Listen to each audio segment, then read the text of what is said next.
Titration हम लोग conduct कर रहे हैं। Titration is quantitative analysis. During the process strength of one solution is to be known with the help of standard solution.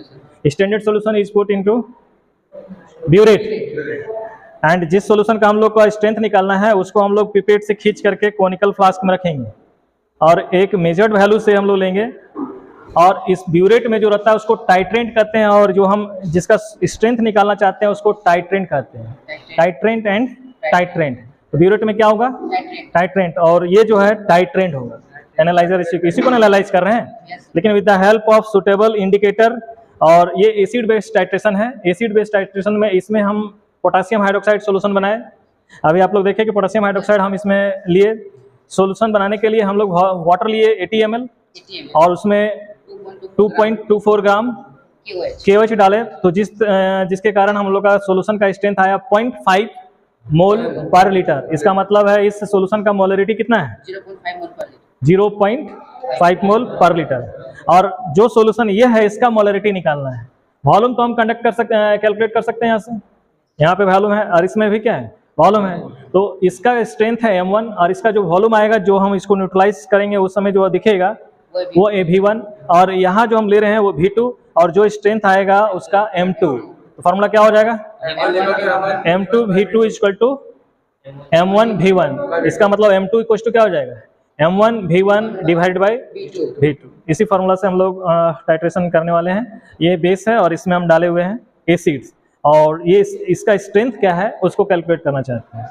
इसके लिए हम लोग एक पर्टिकुलर वॉल्यूम लेंगे, और इसको निकालने के लिए इसको क्या कहते हैं? पिपेट जो है, और ये क्या है? ब्यूरेट है।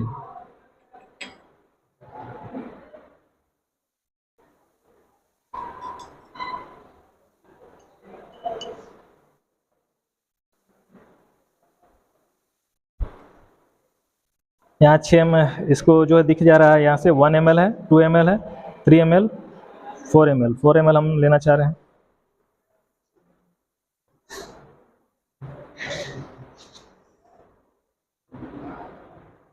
थोड़ा केयरफुली यहाँ से लेना होगा।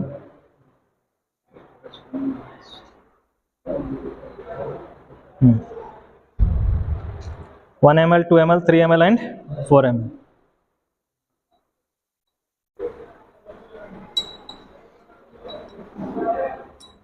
थोड़ा सा वॉल्यूम और हम लेते हैं 4 ml।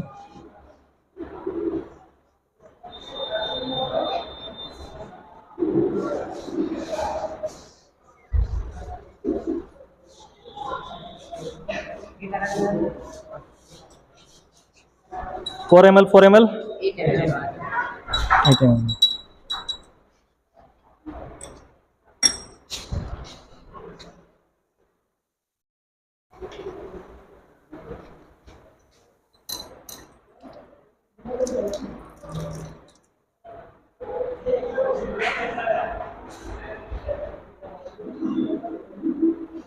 ये इंडिकेटर है फिनोल्फथलीन। इसमें ड्रॉप वाइज नहीं ऐड करना, नहीं तो इसका वॉल्यूम चेंज हो जाएगा। हम कितना ml लिए उसमें सोल्यूशन, जिसको एनालाइज कर रहे हैं उसका वॉल्यूम है 8 ml। केवल हम इसको टच करके थोड़ा सा ड्रॉप वाइज अगर दिया जाए,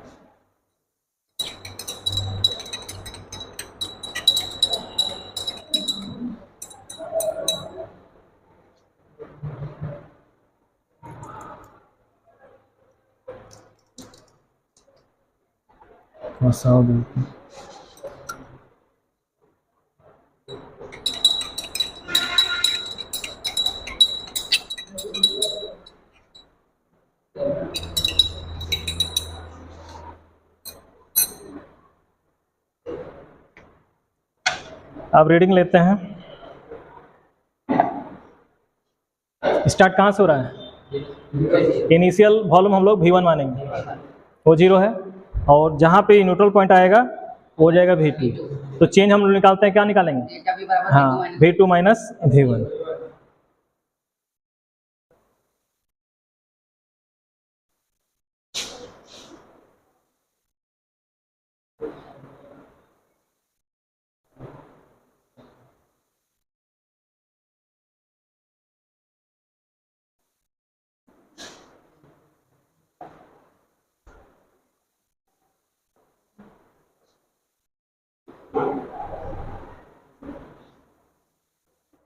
इंडिकेटर थोड़ा सा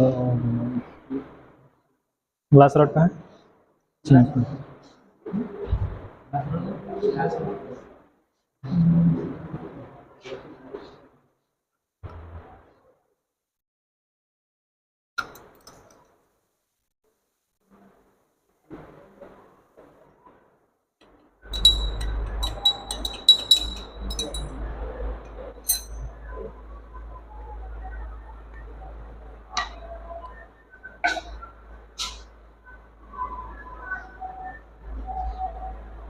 ब्लू कलर आ रहा है, पर्पल पर्पल कलर आया था अभी।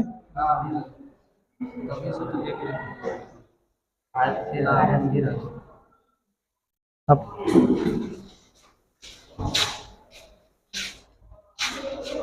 लेकिन गायब हो जा रहा है, इसका मतलब न्यूट्रलाइजेशन नहीं हो रहा है। ये फिनोप्थलीन बेसिक इंडिकेटर है, जो भी बेस जा रहा है उसको कलर करना चाह रहा है, लेकिन उसके साथ में क्या है, एसिड है।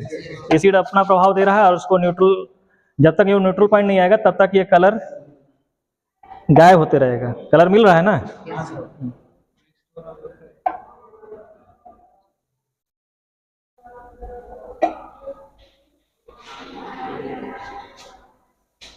क्या पर्पल कलर है अभी? है कुछ? ऐसा ना हो कि उसका जो है दिख जाए, जो शर्ट हम लोग का है।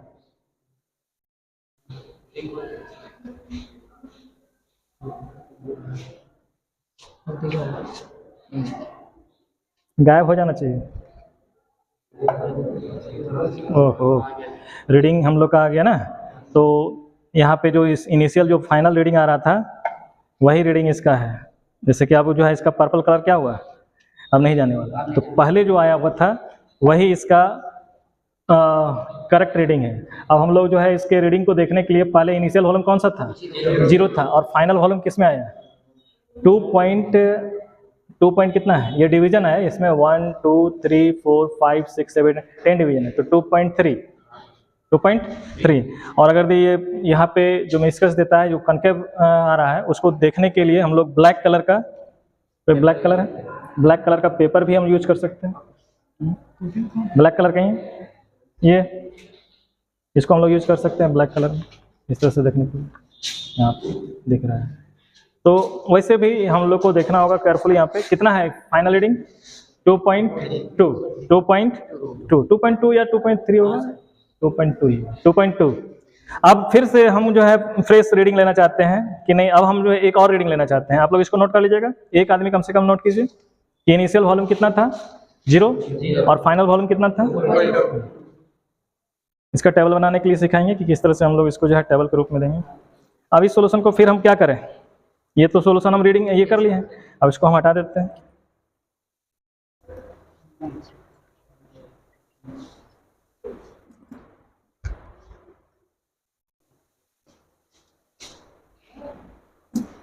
इसे तो डिस्टिल वाटर से इसको साफ करना है।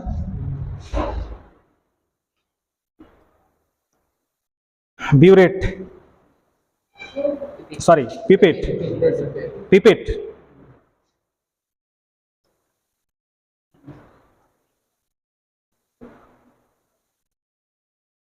कितना ml लिए थे उसमें, 8 ml। इसको याद रखना है, फिर से हमको उतना ही लेना है, 8 ml।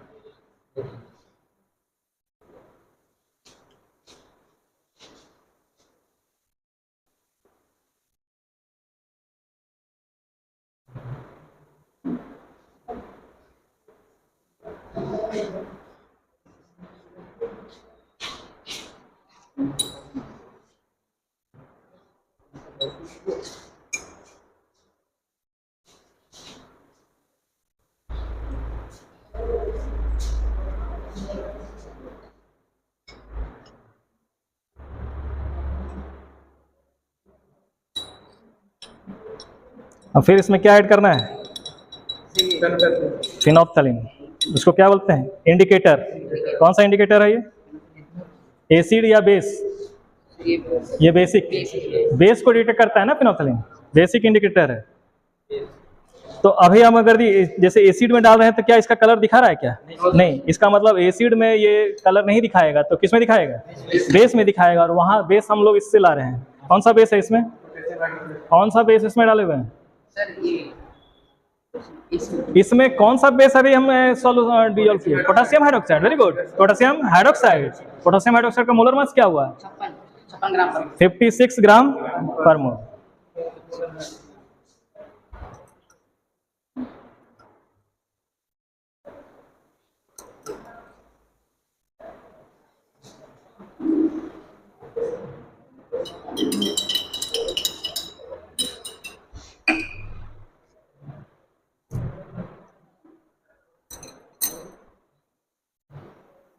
हम क्या करें इसमें?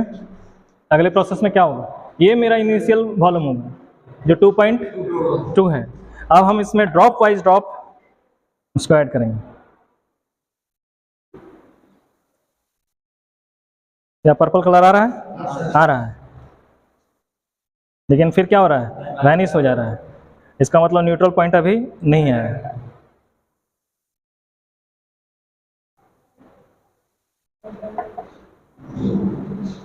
इसको चेक करते रहना होगा, नहीं तो हम लोग कंफ्यूज होकर के रहेंगे कि नहीं ये न्यूट्रल पॉइंट आ गया और फिर जो है वो अभी तक नहीं आया, और या तो न्यूट्रल पॉइंट से पार कर जाएगा वो। न्यूट्रलाइज करने के बाद भी एक्सेस इसमें बेस चला जाएगा, इसलिए। और ये टाइट्रेशन है, एसिड बेस टाइट्रेशन। इसमें टाइट्रेंट रखे हैं और ये क्या है? टाइट्रेंट। इसको एनालाइजर बोलते हैं। इसका स्ट्रेंथ निकालने वाले हम लोग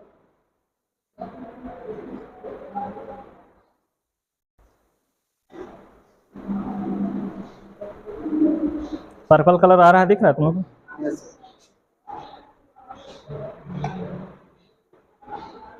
वहाँ देखोगे वहाँ का रीडिंग चेंज हो रहा होगा।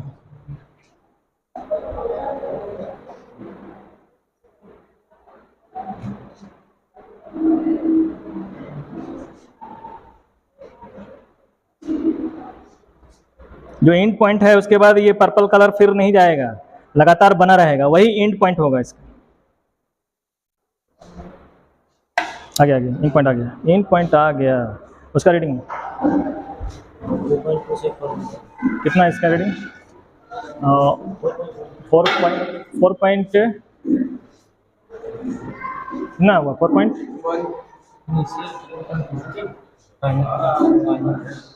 कलर आ गया सर।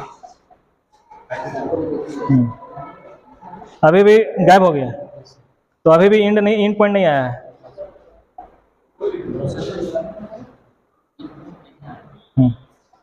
आ गया आ गया आ गया। कितना है इसमें देखो? 4.2। वहाँ था 2.2 और यहाँ क्या हो गया? 4.2। तो कितना का डिफरेंस हो गया? हाँ तो वही है, बराबर लगभग में आएगा। आ गया एंड पॉइंट। दोनों है, आ गया एंड पॉइंट सबके लिए सर। ठीक है, तो हम लोग ये titration, what is titration? Titration क्या है? टाइट्रेशन इज क्वांटिटेटिव एनालिसिस है, क्वालिटेटिव एनालिसिस है। इसमें क्या हम लोग मेजर कर रहे हैं? हम तो सब जान रहे हैं कि इसमें पोटेशियम हाइड्रोक्साइड, इसमें एसिटिक एसिड है, तो क्वालिटी के बारे में तो बात नहीं कर रहे हैं, क्वांटिटी के बारे में बात कर रहे हैं। तो ये क्वांटिटेटिव एनालिसिस है, और इसमें हम लोग एक टाइट्रेंट रखते हैं और दूसरा टाइट्रेंट रखते हैं। टाइट्रेंट का स्ट्रेंथ मालूम रहता है, इसका स्ट्रेंथ मालूम नहीं रहता है। इसका स्ट्रेंथ हम जान रहे हैं 0.5 मोल पर लीटर है, इसका स्ट्रेंथ अब हम निकालने वाले हैं। अब इसका स्ट्रेंथ में वॉल्यूम कितना आया? V2 कितना आया? V2 आ गया 2. जो डिफरेंस आ रहा था 2.2 और मिलीलीटर कितना लिए थे? 8। यानी कि हमारे पास में अब आंसर आने लायक है कि क्या हो गया इसका जो है स्ट्रेंथ। तो V2 M2 into V2 equal to M1 V1। M1 कितना था आप लोग निकाल के देखा, तो इसका स्ट्रेंथ कितना है आ जाएगा। हम एवरेज अगर मान लेते हैं 2.2, क्या हो जाएगा? M1 V1 is equal to M2 V2। तो ये हमारा V2 M2 निकालना है, M2 M1 V1 bye V2। M1 कितना था? 0.5 और कितना ml ले रहते हैं? 8 ml। नहीं सॉरी, ये नहीं ये वाला जो आया 0.5 ये ना आया 2 पॉइंट कितना? 2। और जो हम लिए इसमें इसका कितना था? 8 ml और ये जो आएगा वो आएगा जो स्ट्रेंथ हो जाएगा वो M2 आ जाएगा। तो जो है उसको कैलकुलेट करके आप लोग कॉपी में लिख लीजिए। What is titration? Titration is the process in which we find out strength of a known solution या known solution, लेकिन इसका strength नहीं जान रहे हैं, with the help of standard solution। standard solution किसको बोलते हैं? जो यहाँ दिया हुआ, किस में रखते हैं? ये इसको क्या बोलते हैं? ब्यूरेट। और ये क्या है? पिपेट। तो कौन सा फॉर्मूला हम लोग यूज किए?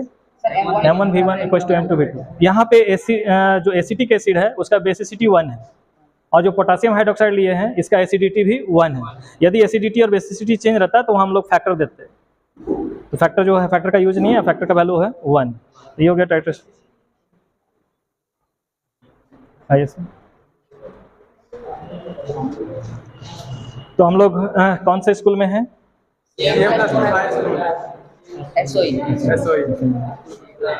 हमारे राजशेखर सर हैं और मैं खुद डॉक्टर राजकिशोर यादव हूँ। और आप लोग कौन से क्लास के स्टूडेंट्स हैं? टाइट्रेशन साइंस के स्टूडेंट्स हैं। कॉमन है ये टाइट्रेशन, सबके लिए जो है यूज होगा। और अभी तो हम लोग देखे हैं एसिड बेस्ड टाइट्रेशन, उसी तरह से हम इसमें और भी टाइट्रेशन देखेंगे अलग अलग, जैसे ऑक्सीडाइजिंग एजेंट लेकर के भी टाइट्रेशन किया जाता है, रिड्यूसिंग एजेंट लेकर भी करेंगे। और इसमें क्या है ये? फिनोल्फथेलिन। फिनोल्फथेलिन कैसा इंडिकेटर है? Basic indicator. बेस आने से कलर कैसा हो जाएगा? पर्पल हो जाएगा। इसका मतलब ये न्यूट्रल पॉइंट से ज़्यादा आ गया, बेस इसमें ज़्यादा ना आ गया, लेकिन हमको वहाँ तक देखना था जहाँ पे परमानेंटली कुछ देर के लिए ये क्या रहता है? रुक जाता है। और वो वॉल्यूम आया 2.2।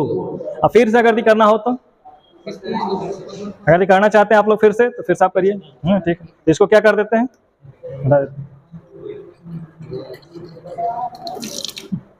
इसको हटा देते हैं। अब कैसे लीजिएगा? एक स्टूडेंट यहाँ पे है,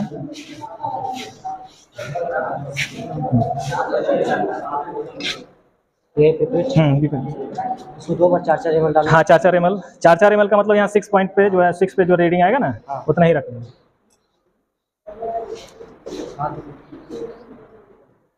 वैसे 6 से कम आ रहा होगा, कितना है? ज़्यादा है? कम है ना? इसको टेढ़ा कर, आ गया? आया? गलत रीडिंग आएगा तो फिर गलत हो जाएगा।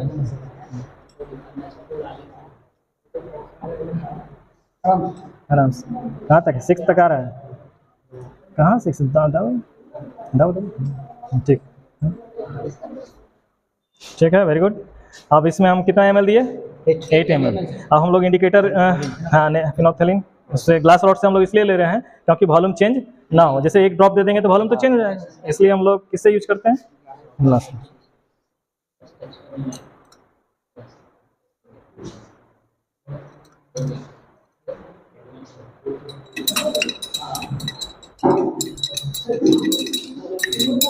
ठीक है, अब आप स्टार्ट करें। इनिशियल रीडिंग कितना हो गया? 4.2। वो अगले रीडिंग के लिए इनिशियल हो जाएगा। धीरे धीरे।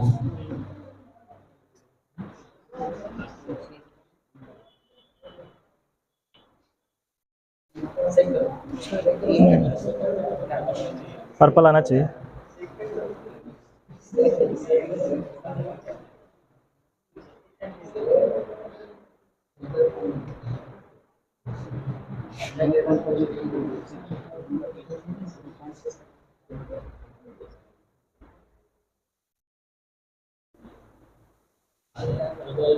आ रहा है?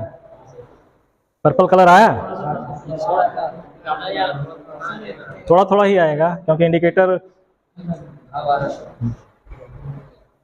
बाद में पूरा आ जाएगा। आ गया। इसको हिलाओ ना, उसको हिलाओ। हाँ बस इन पॉइंट है, इन पॉइंट। Very good. इन पॉइंट क्या हो गया? 6.1 या 6.2 होगा। 6.2 ही होना चाहिए, नहीं? हाँ, वेरी गुड। तो आ गया ना डिफरेंस? कितने का रहा है? 2.2 का डिफरेंस आ रहा है। यही है। तो कभी कभी आएगा, जैसे 2.1 का भी डिफरेंस आ रहा है, इसमें कोई दिक्कत नहीं है। जैसे हम लोग कुछ रहता है, इसलिए हम लोग 1-2 रीडिंग नहीं लेते हैं, 3-4 रीडिंग लेंगे। तो उसमें से जो मीन वैल्यू रहेगा उसको हम लोग यूज करेंगे। जैसे 2.1 एक बार आ रहा है, 2.2 हो सकता है कि 2-3 बार आ जाए, तो जो 2-3 बार आ जाता है उसी को मीन वैल्यू मानते हैं और उसी को लेंगे। ठीक है? हाँ, ये टाइट्रेशन हो गया। कलर एकदम बहुत अच्छा है। इससे ज़्यादा अगर करेंगे तो इसका मतलब हम इसमें बेस ज़्यादा दे दे रहे हैं। ठीक है? ठीक है सर, इसको रख लीजिए। ये फिनोल्फथेलिन रख लीजिए, इसको रख लीजिए सर। फिनोल्फथेलिन यहीं रहने दीजिए। यहाँ इंडिकेटर उसमें